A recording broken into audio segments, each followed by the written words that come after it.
Hello friends, स्वागत है आपका कंपटीशन अपडेट में।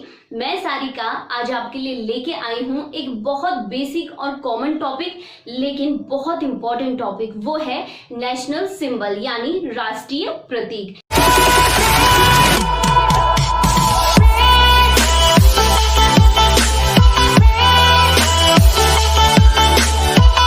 ये जो टॉपिक है ये पहले भी बहुत इंपॉर्टेंट था और आने वाले टाइम पे भी बहुत इंपॉर्टेंट होने वाला है, क्योंकि कोई भी चीज अगर उस चीज को हमें अगली जनरेशन तक पहुंचाना है तो उसका एक सबसे अच्छा माध्यम होता है कॉम्पिटिटिव एग्जाम पेपर। और उन सब क्वेश्चन पेपर में अगर आप देखेंगे तो नेशनल सिंबल से रिलेटेड बहुत सारे क्वेश्चन बनते आए हैं। पहले जो क्वेश्चन का एक पैटर्न था वो एज इट इज बहुत पेटेंट क्वेश्चन पूछे जाते थे, लेकिन आज जो क्वेश्चन पूछे जाते हैं वो बहुत वर्सेटाइल हो गए हैं। जैसे एक व्यक्ति में हम वर्सेटाइल ढूंढते हैं कि वो व्यक्ति कैसा होना चाहिए, वर्सेटाइल होना चाहिए, वैसे ही हमारे क्वेश्चन पेपर का भी जो एरिया है वो बहुत बड़ा हो चुका है, बहुत ब्रॉड हो चुका है। तो हमें अपनी सोचने का नजरिया, समझने का नजरिया, पढ़ने का नजरिया, हर चीज को हर अप्रोच को बदलना पड़ेगा। तो आज हम पढ़ेंगे जो नेशनल सिंबल, उसमें हम सारी पुरानी चीजें और नया क्या क्या उसमें चेंज हुआ है वो हम सब चीजें पढ़ेंगे, जो एग्जाम पॉइंट ऑफ व्यू से इंपॉर्टेंट रहेगा। क्योंकि ये जो टॉपिक है ये अपने आप में बहुत बड़े बड़े टॉपिक हैं, लेकिन हम इसको कवर करेंगे एग्जाम के अकॉर्डिंग। ठीक है फ्रेंड्स, अगर आपको मेरा ये वीडियो पसंद आता है तो आप मेरे इस वीडियो को लाइक और शेयर जरूर कीजिएगा। साथ ही अगर आपने हमारे चैनल को सब्सक्राइब नहीं किया है तो आप हमारे चैनल को सब्सक्राइब कर सकते हैं और हमारी प्लेलिस्ट में जाकर जो हमने पिछली वीडियो डाली है बहुत सारे सब्जेक्ट से रिलेटेड, आप उन सब को देख सकते हैं। तो फ्रेंड्स, हम शुरू करते हैं हमारे राष्ट्रीय प्रतीक। जो राष्ट्रीय प्रतीक होते हैं वो है हमारी जनरेशन तक पहुंचाने का एक माध्यम है, जिससे हमारे अंदर एकता की भावना और राष्ट्रीयता की भावना यानी नेशनलिटी हमारे अंदर हो, ठीक है, विद्यमान रहे, बनी रहे, जिसपे एक देश खड़ा होता है। ठीक है, कोई भी राष्ट्र टिका होता है उस देश के लोगों की एकता के अकॉर्डिंग। तो जो राष्ट्रीय सिंबल्स होते हैं इसीलिए बनाए जाते हैं कि हम उनके प्रति क्या करें, एक आदर भाव रखें। ठीक है, इसी क्रम में राष्ट्रीय प्रतीक का जो पहला हमारा वो पॉइंट होगा वो होगा नेशनल एंथम। ठीक है, राष्ट्रगान पहला होगा, राष्ट्रगान यानी नेशनल एंथम। ठीक है, अब इससे जो रिलेटेड जो इंपॉर्टेंट पॉइंट है वो हम देख लेते हैं। सबसे पहली बात कि राष्ट्रगान क्या है हमारा, वो है जन गण मन। ठीक है, ये हमारा क्या है, राष्ट्रगान है। और किस भाषा में लिखा गया है, बांग्ला भाषा में। जो क्वेश्चन पूछे जाते हैं उसके अकॉर्डिंग हम पढ़ेंगे बांग्ला भाषा में। लैंग्वेज क्या है, बांग्ला भाषा। ठीक है, बांग्ला। नेक्स्ट है किसके द्वारा लिखा गया, रविंद्रनाथ टैगोर के द्वारा, रविंद्रनाथ टैगोर के द्वारा।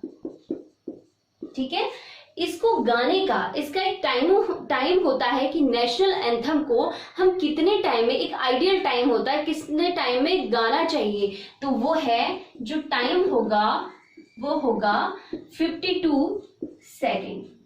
कितने में, 52 सेकेंड में। लेकिन एक शॉर्ट टाइम भी होता है। ठीक है, शॉर्ट टाइम होता है, उसमें राष्ट्रगान की, नेशनल एंथम की फर्स्ट एंड लास्ट लाइनें बोली जाती हैं और उसका टाइम होता है 20 सेकेंड। ठीक है, कितना होता है, 20 सेकेंड। लेकिन अगर क्वेश्चन आए कि राष्ट्रगान गाने का जो समय है वो कितना है, तो आपको 52 सेकेंड पे ही टिक करना है। लेकिन शॉर्ट टाइम पूछिए, लघु जो समय होता है उसको पूछेंगे तो तब आप करेंगे 20 सेकेंड। ठीक है, जो नेशनल एंथम है उसमें 5 पद होते हैं और 13 लाइन। ये क्वेश्चन भी कई बार पूछा जा चुका है। कितने पद होते हैं, 5 पद और 13 लाइनें होती है। ठीक है, इसी के साथ अगर आप देखें जो हमारी कॉन्स्टिट्यूशनल असेंबली थी, कॉन्स्टिट्यूशनल असेंबली, उसने इसे अपनाया, अडॉप्ट किया 24 जनवरी 24 जैन 1950 को नेशनल एंथम को संविधान सभा द्वारा अपनाया गया था। ठीक है, अब हम देखेंगे, इनको आप लोग नोट्स बना सकते हैं और फटाफट इन पॉइंट्स को नोट डाउन कर सकते हैं अपने नोटबुक में। ठीक है, इसके बाद बाद अगर हम देखेंगे तो सबसे पहले 1911 में देखते हैं राष्ट्रगान यानी नेशनल एंथम को जब पहली बार गाया गया वो 1911 में गाया गया। कहां पर? कांग्रेस का जो अधिवेशन होता है हर साल, उसके कलकत्ता अधिवेशन में, ठीक है, कलकत्ता अधिवेशन में 1911 में। उस समय कांग्रेस के अध्यक्ष कौन थे? पंडित विशन नारायण धर। ये भी क्वेश्चन पूछा जाता है। पंडित विशन नारायण धर 1911 में क्या थे? कांग्रेस के अध्यक्ष थे और कोलकाता में पहली बार नेशनल एंथम को गाया गया। ठीक है, अब बात करते हैं 1912 की। देखिए, ये नेशनल एंथम हो, नेशनल सॉन्ग हो, ये सारे पहले लिखे जा चुके हैं, लेकिन ये आम जनता तक तब पहुंचते हैं जब कोई ऐसी मैगजीन हो या कोई ऐसा पत्र हो, कोई ऐसा नोवेल हो जो लोगों में बहुत पॉपुलर हो। तो 1912 में तत्वबोधिनी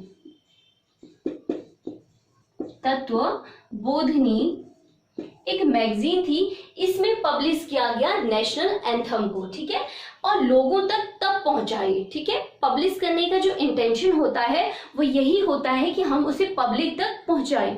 आज भी अगर आप देखें, कोई भी नोवेल पब्लिश होती है या उसमें कोई पोएम होती है या कोई भी कोटेशन होती है, वो पब्लिश ही क्यों की जाती है? क्योंकि हमें उसे पब्लिक तक पहुंचाना होता है। तो 1912 में तत्वबोधिनी में इसे पब्लिश किया गया मैगजीन में, और तब से क्या मिला? इसे पॉपुलैरिटी मिली। उसके बाद यहीं पर देख लेते हैं 1913 में। ठीक है, 1930 में नोबेल प्राइज किसे मिला था? रविंद्रनाथ टैगोर को। ठीक है, रविंद्रनाथ टैगोर को क्या मिला था? नोबेल प्राइज मिला था 1913 में। और किसके लिए? गीतांजलि के लिए मिला था। ठीक है, ये क्या थे? फर्स्ट पर्सन ऑफ इंडिया जिन्होंने क्या किया था? नोबेल प्राइज को जीता था। पहले व्यक्ति थे रविंद्रनाथ टैगोर जिन्हें नोबेल प्राइज मिला था। नेक्स्ट हम देखते हैं 1919 में अगर हम देखें 1919 की बात है कि रविंद्रनाथ टैगोर ने खुद ही नेशनल एंथम का इंग्लिश ट्रांसलेशन किया और उसे नाम दिया the morning song of India. ठीक है, क्या नाम दिया उसे? The morning song of India. ठीक है, ये जो क्वेश्चन पूछा जाता है यहाँ पे कि जो नेशनल एंथम है इसका इंग्लिश ट्रांसलेशन किसने किया, तो वो खुद ही रविंद्रनाथ टैगोर जी ने खुद इसका इंग्लिश ट्रांसलेशन किया और उसे नाम दिया the morning song of India. तो ये था राष्ट्रगान। इससे रिलेटेड जो इंपॉर्टेंट पॉइंट है वो हमने देख लिए हैं। अब हम देखेंगे राष्ट्रीय गीत यानी नेशनल सॉन्ग। राष्ट्रीय गीत को लिखा था बंकिम चंद्र चटर्जी ने। चट्टोपाध्याय भी इन्हीं को कहा जाता है। बंकिम चंद्र चटर्जी ने लिखा था। ठीक है, क्या है राष्ट्रीय गीत? वंदे मातरम। ठीक है, वंदे मातरम। इसको गाने में, नेशनल सॉन्ग को गाने में जो टाइम लगता है वो है 65 सेकेंड्स। ठीक है, ये आपको ऐसे भी तोड़ के दे सकते हैं 1 मिनट 5 सेकेंड। ठीक है, एक ही बात है। कितना? 65 सेकेंड इसको गाने में लगता है। इसको लिखा गया संस्कृत भाषा में। किस भाषा में लिखा गया? संस्कृत भाषा में। जो नेशनल सॉन्ग है ये 1874 के अराउंड लिखा जा चुका था। ठीक है, इस पे काम तब हो चुका था, लेकिन मैंने आपको जैसे नेशनल एंथम के टाइम पे बताया कि पब्लिसिटी तब मिलती है किसी को, किसी भी चीज को, जब वो पब्लिश होता है। तो इसी क्रम में अगर आप देखेंगे नेशनल सॉन्ग को 1882 में आनंद मठ में पब्लिश किया गया। ठीक है, आनंद मठ में पब्लिश किया गया 1882 में। और आनंद मठ में क्या है? सन्यासी विद्रोह। सन्यासी विद्रोह के बारे में किसमें बताया गया है? आनंद मठ में। ठीक है, तो उस समय अगर आप देखेंगे तो जो आनंद मठ नोवेल था वो बहुत बिकता था, लोग उसे बहुत ज्यादा पढ़ते थे, तो इसीलिए वंदे मातरम सॉन्ग को यहाँ पब्लिश किया गया लोगों तक पहुंचाने के लिए। जब ये पब्लिश हुआ तो ये लोगों में बहुत ज्यादा पॉपुलर होने लगा, बहुत लोकप्रिय हो गया, और जितने भी नेशनल मूवमेंट हुए, चाहे स्वदेशी आंदोलन से लेके अगर आप देखेंगे और भारत छोड़ो आंदोलन तक, ये जो वंदे मातरम गीत रहा ये बहुत लोकप्रिय रहा। लोगों के अंदर एकता की जो भावना विकसित हुई वो इसी गीत के माध्यम से मानी जाती है, तो ये नेशनल सॉन्ग का दर्जा इसे मिला। ठीक है, अगर आप देखेंगे जो इसका इंग्लिश ट्रांसलेशन किया, इंग्लिश ट्रांसलेशन जो इसका किया वो किया अरविंदो घोष ने। अरविंद घोष या अरविंदो घोष ने इसका क्या किया था? इंग्लिश ट्रांसलेशन किया था। क्योंकि ये क्वेश्चन पुटअप होता है इसलिए हम बार बार देख रहे हैं कि इंग्लिश ट्रांसलेशन इसका किसने किया, तो किसने किया था? अरविंद घोष ने इंग्लिश ट्रांसलेशन किया। इसे कॉन्स्टिट्यूशनल असेंबली द्वारा सेम डे यानी 24 जैन 1950 को एक्सेप्ट किया गया, स्वीकारा गया। कब? 24 जैन 1950 को, जब नेशनल एंथम को किया गया था। उसी दिन नेशनल सॉन्ग को भी किया गया था। ठीक है, अब हम देखेंगे कि पहली बार नेशनल सॉन्ग को कब गाया गया। ठीक है, कब गाया गया? 1896। ठीक है, 1896 में फिर से वही, जब कांग्रेस का अधिवेशन हुआ कलकत्ता में, नेशनल एंथम भी गाया गया था। कहाँ? कलकत्ता अधिवेशन में, लेकिन वो गाया गया था 1911 में, और नेशनल सॉन्ग गाया गया कलकत्ता में कांग्रेस के ही अधिवेशन में 1896 में। उस समय जो कांग्रेस के अध्यक्ष थे वो थे रहीम तुल्ला सियानी। ठीक है, अध्यक्ष भी इंपॉर्टेंट हो जाते हैं क्योंकि अध्यक्ष से रिलेटेड भी क्वेश्चन यहाँ पे पूछा जाता है, क्योंकि एक बड़ी चीजों की शुरुआत उस अधिवेशन में होती है तो ये पूछे जाते हैं। ठीक है, तो रहीमतुल्ला सियानी क्या थे? 1896 में कांग्रेस के अध्यक्ष थे, जहां पर पहली बार नेशनल सॉन्ग को गाया गया था। इसी उसमें देखेंगे हम 1896 में, तो यहाँ पर जो मॉडर्न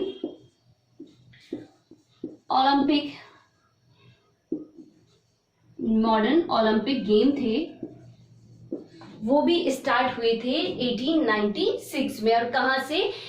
यूनान के एथेंस शहर से। जो प्राचीन ओलंपिक गेम थे वो भी वहीं से शुरू हुए थे और मॉडर्न ओलंपिक गेम भी वहीं से शुरू हुए थे। एक और इम्पोर्टेंट घटना है 1896 की, जो अल्फ्रेड नोबेल थी,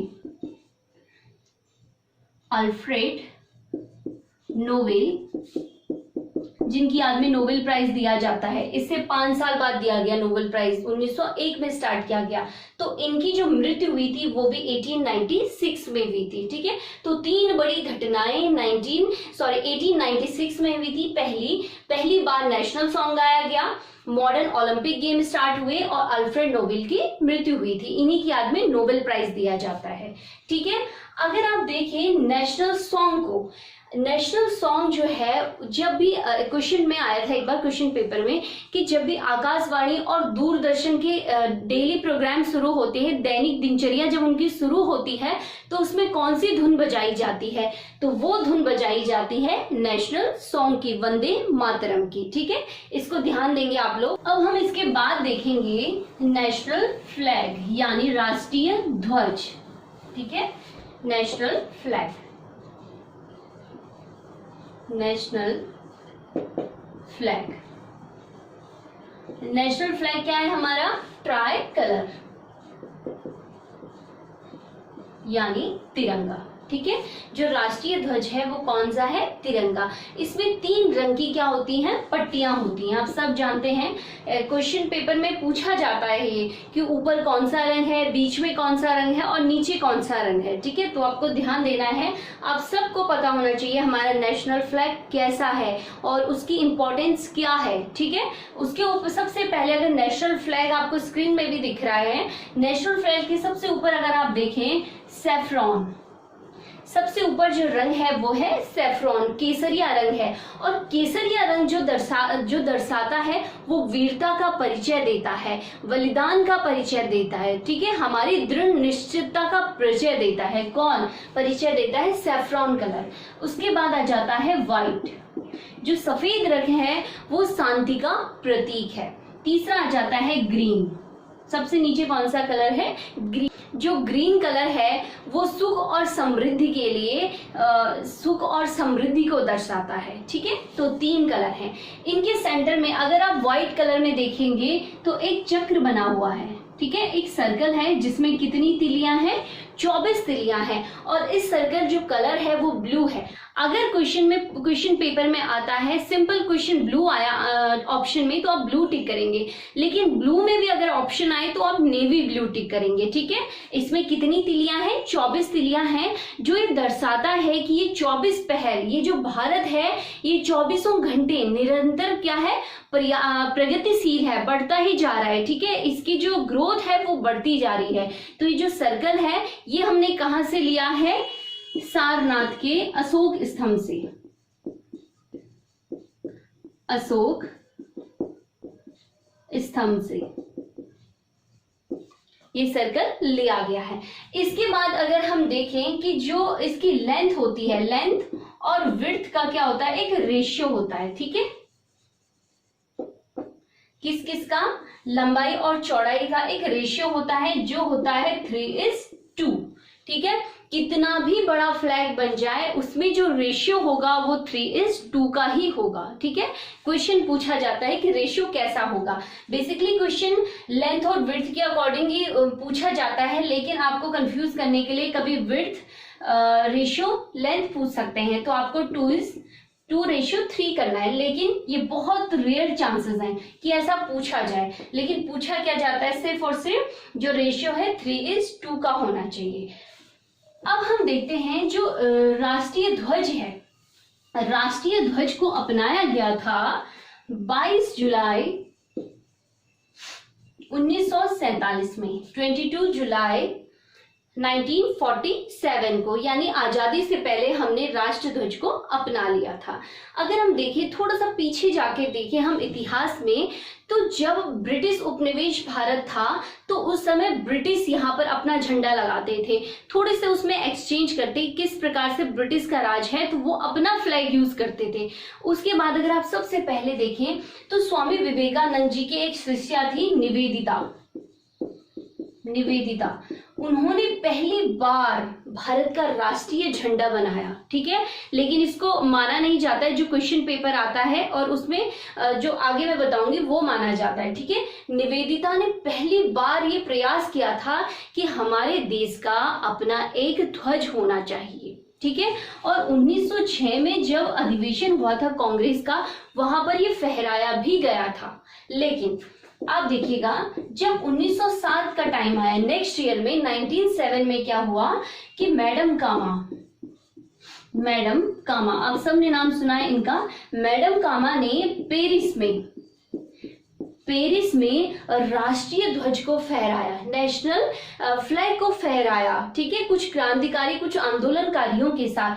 तो इसे ही भारत का पहला ध्वज माना जाता है। किसी विदेशी धरती पर भारत का झंडा फहराने वाली कौन महिला थी? मैडम कामा। पेरिस में उन्होंने ये किया था, ठीक है, कब? 1907 में। उसके बाद अगर आप देखेंगे भारतीय राजनीति में कई मोड़ आए, कई आंदोलन हुए। 1916 और 17 के अराउंड अगर आप देखेंगे तो जब होम रूल आंदोलन चल रहा था तो उस समय एनी बेसेंट और बाल गंगाधर तिलक 2 चेहरे थे जिन्होंने होम रूल आंदोलन स्टार्ट किया था अपने अपने तरीके से, ठीक है। दोनों अपने अपने तरीके से अलग अलग होम रूल आंदोलन चलाए थे।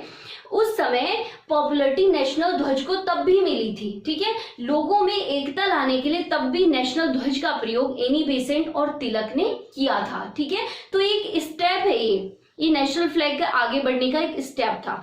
इसके बाद अगर आप देखेंगे एक युवक आता है आंध्र प्रदेश का जिसका नाम था पिंगली वेंकैया,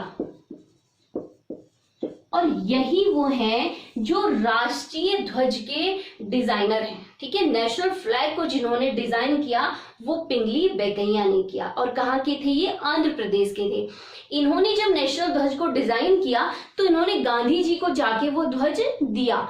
उस ध्वज में था एक हरा रंग था और एक लाल रंग था, रेड और ग्रीन कलर का था। ये दोनों जो कलर थे वो हिंदू और मुस्लिम को रिप्रेजेंट करते थे, ठीक है। किस किस को? हिंदू और मुस्लिम को रिप्रेजेंट करते थे, उनकी एक यूनिटी को दर्शाता है। और इसके बीच में गांधी जी का चरखा दिखाया गया था, ठीक है।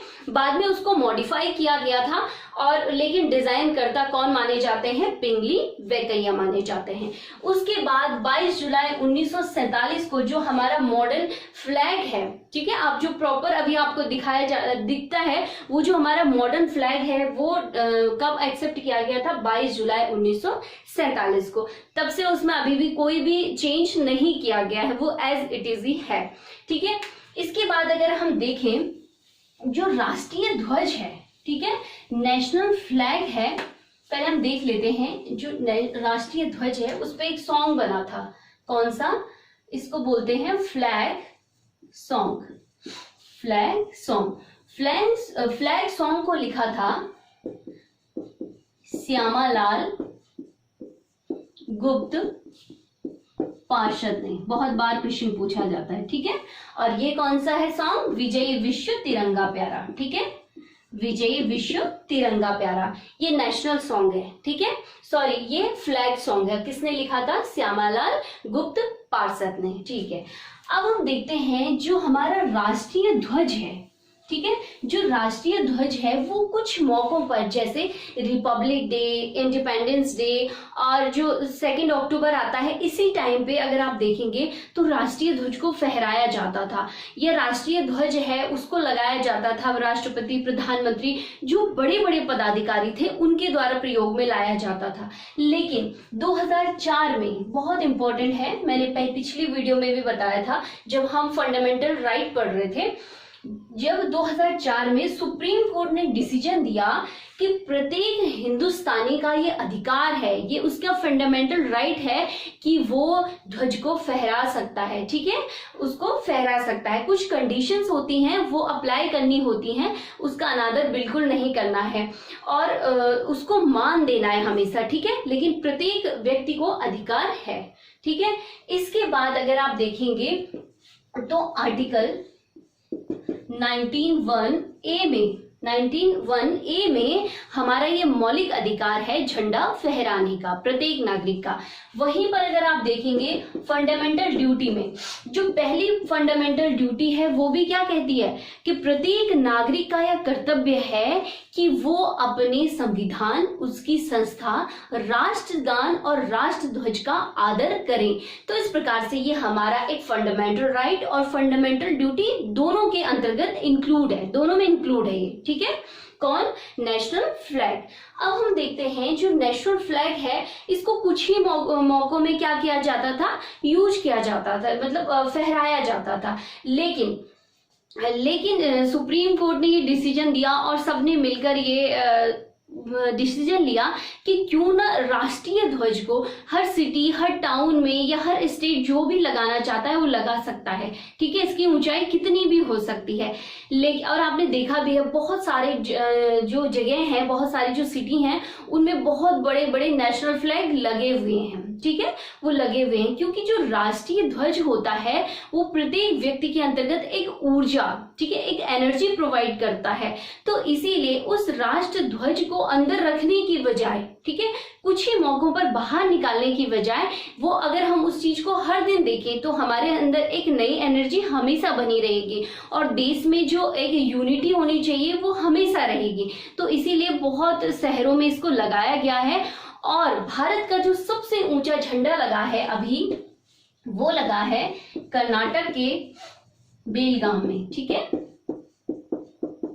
बेलगाम में। और कितने मीटर का है? 110 मीटर का, यानी 360.8 फीट का, ठीक है। इसकी सबसे ज्यादा हाइट है अभी तक जो भारत में झंडे लगे हैं, ठीक है। ये वही बेलगाम है जब 1924 में गांधी जी ने केवल एक बार राष्ट्रीय कांग्रेस की अध्यक्षता की थी, ना ही इससे पहले ना ही इसके बाद। केवल गांधी जी ने एक बार की, वो था 1924 का टाइम। और कब की थी? बेलगाम में।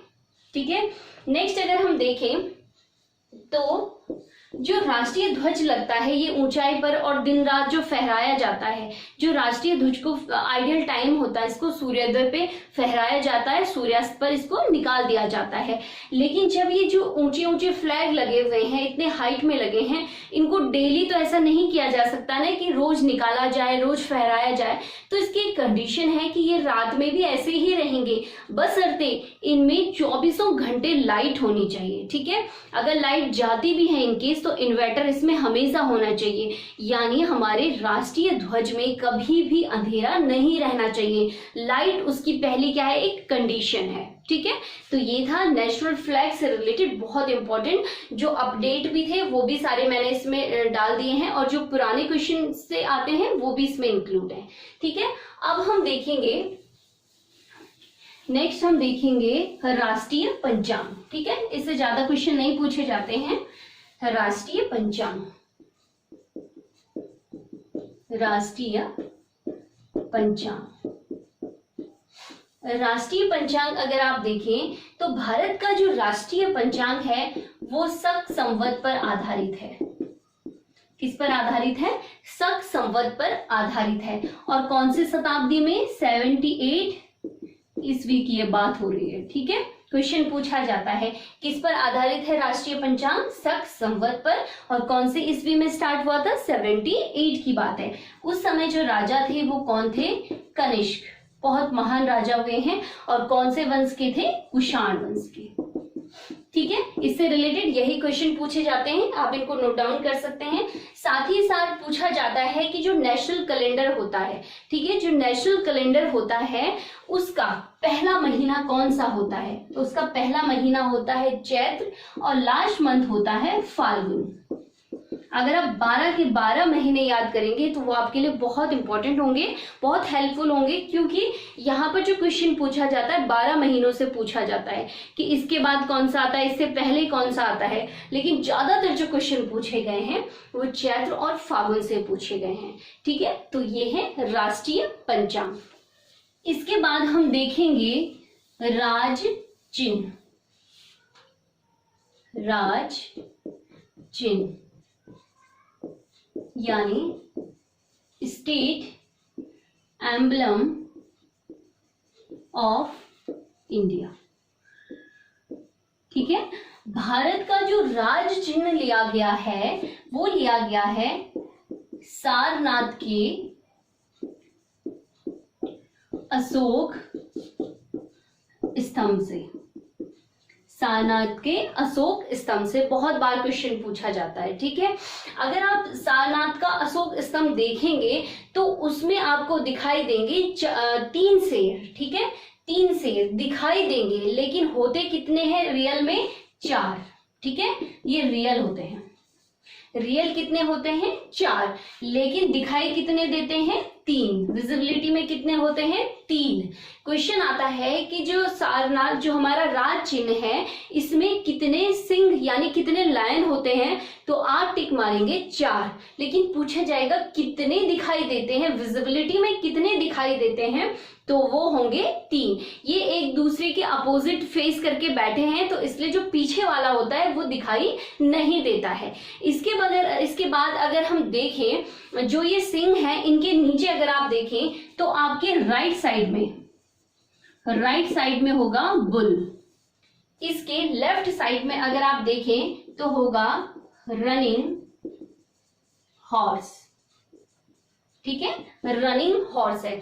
इन दोनों के बीच में अगर आप देखेंगे नेशनल सिंबल के, इन दोनों के बीच में एक चक्र होगा, और वही चक्र है जिसे हमने हमारे नेशनल फ्लैग में भी लिया है। ठीक है, ये चक्र दिया गया है। इसके नीचे एक लाइन लिखी है, वो है सत्यमेव जयते, यानी सत्य की ही विजय होती है। अंत में विजय किसकी होती है? सत्य की। तो ये है हमारा राष्ट्रीय स्टेट एम्बलम ऑफ इंडिया, राज चिन्ह है। ठीक है, इसमें कुल अगर आप देखिए पूछा जाता है कि कितने जानवर होते हैं, तो इसमें टोटल होते हैं लायन, एलिफेंट होता है ईस्टर्न साइड में जो दिखाई नहीं दे रहा होगा, फिर होता है बुल, और राइट साइड में बुल होता है, लेफ्ट साइड में होता है रनिंग हॉर्स, नीचे देखेंगे तो 4 आपके एनिमल हुए, और चक्र दिया है उसके नीचे, इन दोनों के बीच में चक्र दिया गया है, उसके नीचे दिया गया है सत्यमेव जयते। जो हमारा नेशनल स्लोगन है सत्यमेव जयते, वो भी हमने यही से लिया है। ठीक है, अब हम देखेंगे, ये तो था हमारा राज चिन्ह, उसके बाद हम देखेंगे नेशनल एनिमल। यहाँ पर देख लेते हैं, जो राज चिन्ह लिया गया था, मतलब अपनाया गया था, वो 26 जनवरी 1950 को अपनाया गया था। ठीक है, इसको लिया था, एडॉप्ट किया था 26 जनवरी 1950 को। अब हम देखेंगे नेशनल एनिमल। नेशनल एनिमल, ठीक है, नेशनल एनिमल कौन सा है? National animal tiger. भारत का राष्ट्रीय पशु कौन सा है? टाइगर। लेकिन भारत का जो राष्ट्रीय पशु है, नेशनल एनिमल है, वो पहले से टाइगर नहीं था, पहले था लायन। बहुत बार क्वेश्चन पूछा जाता है कि पहले भारत का नेशनल एनिमल क्या था, तो वो क्या था? लायन था। लेकिन वर्तमान में क्या है? टाइगर। जब टाइगर प्रोजेक्ट आया था 1973 में, उसी समय टाइगर को क्या कर दिया गया था? नेशनल एनिमल घोषित कर दिया गया था 1973 में। अगर पूछा जाए कि कौन सी प्रजाति, तो वो होगी रॉयल बंगाल टाइगर। ठीक है, अगर ऑप्शन में रॉयल बंगाल टाइगर भी आता है या सिंपल टाइगर भी आता है, तो आपको यही टिक करना है। ठीक है, और अगर दोनों आते हैं तो रॉयल बंगाल टाइगर करना है। अगर आप देखेंगे तो इससे पहले क्या था? लायन था, और 1973 में क्या कर दिया गया था? टाइगर कर दिया था। अब हम देखते हैं, नेक्स्ट है नेशनल फ्लावर। नेशनल फ्लावर, तो नेशनल फ्लावर क्या है? लोटस। नेशनल फ्लावर है लोटस। अब हम देखते हैं जो भारत के सबसे बड़े सम्मान होते हैं, ठीक है, वो कौन से होते हैं? भारत रत्न। ठीक है, भारत रत्न क्या है? सबसे बड़े क्या है? प्राइज है भारत के। ठीक है, कब स्टार्ट हुए थे? 1954 में। ठीक है, अब इसके बाद हम देखेंगे जो नेशनल ट्री है। नेशनल ट्री क्या है? बरगद, यानी बेनियन ट्री। ये क्या है? नेशनल ट्री है। ये सिंपल क्वेश्चन आएंगे, बट वृक्ष या बरगद का पेड़, ये क्या है? राष्ट्रीय वृक्ष है। ठीक है, नेक्स्ट हम देखेंगे नेशनल, ये 1 वर्ड वाले हैं, सिंपल एक एक क्वेश्चन वाले। ठीक है, नेशनल फ्रूट। नेशनल फ्रूट कौन सा है? मैंगो। मैंगो। ठीक है, अब हम देखेंगे नेशनल डॉक्यूमेंट। नेशनल डॉक्यूमेंट जो है वो व्हाइट पेपर होता है। कैसा होता है? White paper. ठीक है, हर कंट्री का अलग अलग जो राष्ट्रीय दस्तावेज होते हैं, नेशनल डॉक्यूमेंट्स होते हैं, वो अलग अलग होते हैं। वैसे हमारे कैसे हैं? व्हाइट पेपर, श्वेत पत्र है। किसी का ऑरेंज बुक होता है, किसी के ब्लू पेपर होते हैं, और किसी के व्हाइट पेपर ही होते हैं। तो हमारे देश का जो नेशनल डॉक्यूमेंट्स है वो कैसा है? व्हाइट पेपर है। ठीक है, नेक्स्ट हम देखते हैं national game. National game, national game कौन सा है हमारा? हॉकी। नेशनल गेम है हॉकी। इसके बाद हम बहुत इंपॉर्टेंट देखेंगे, ये 1 वर्ड के हैं, ये आप लोग फटाफट याद कर लेंगे। ठीक है, इनमें इतना ज्यादा इंपॉर्टेंट कुछ नहीं है, बस इसको याद करना है कि नेशनल ट्री कौन सी है, तो आपको पता होनी चाहिए बेनियन ट्री है। फ्रूट कौन सा है? फ्लावर कौन सा है? तो ये आप कर लेंगे। जो इंपॉर्टेंट है वो मैं बता रही हूं, जैसे नेशनल, बहुत इंपॉर्टेंट, ध्यान दीजिएगा, लैंग्वेज। National language. ठीक है, नेशनल लैंग्वेज कौन सी है? कोई नहीं। ठीक है, जब क्वेश्चन आता है कि निम्नलिखित में से राष्ट्रभाषा कौन सी है, तो आपको टिक करना है कोई नहीं। हाँ, अगर क्वेश्चन आया कि निम्नलिखित में से राजभाषा यानी ऑफिशियल लैंग्वेज ऑफिशियल लैंग्वेज कौन सी है, तो तब आपको टिक करनी है हिंदी। ठीक है, कौन सी है ऑफिशियल लैंग्वेज? हिंदी। लेकिन नेशनल लैंग्वेज हमारी कोई भी नहीं है। ठीक है, ऑफिशियल लैंग्वेज है हिंदी। अगर आप देखें कॉन्स्टिट्यूशन के आर्टिकल 343 में ये साफ साफ मेंशन किया गया है, क्लियरली मेंशन किया गया है 343 में कि भारत की एक ऑफिशियल लैंग्वेज राजभाषा हिंदी है और उसकी जो स्क्रिप्ट है, लिपि है, वो देवनागरी है। ठीक है, तो ये यहाँ पर क्लियर हो जाना चाहिए, हमारी राष्ट्रभाषा कोई नहीं है, लेकिन हमारी राजभाषा क्या है? हिंदी है। ठीक है, नेक्स्ट हम देखेंगे river, national river. National river कौन सी है? गंगा।